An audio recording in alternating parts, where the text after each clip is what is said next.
बिस्मिल्लाहिर्रहमानिर्रहीम अस्सलामुअलैकुम। ये एक गाड़ी का वो वाला पार्ट है जिसको अक्सर लोग नज़रअंदाज कर देते हैं और उसको चेंज करने के ऊपर ज़्यादा ध्यान नहीं देते। बस थोड़ी सी इसको क्लीन किया और फिट कर दिया। ये गाड़ी का एयर फ़िल्टर है। ये इंजन के अंदर जो एयर फ्यूल मिक्सचर बनता है उसके अंदर जो एयर इस्तेमाल होती है वो इस फ़िल्टर से साफ़ होकर इंजन के अंदर जाती है।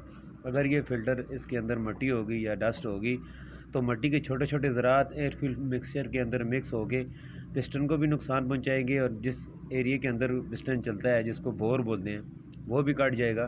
प्लस इसके वाल भी जो है स्लोली स्लोली डैमेज होना शुरू हो जाएंगे, क्योंकि डस्ट और मिट्टी के ज़रात जिधर भी होते हैं वो फिर रगड़ की क़ुव्वत पैदा करते हैं, जिसकी वजह से इंजन जो है वो जल्दी ख़त्म हो जाता है।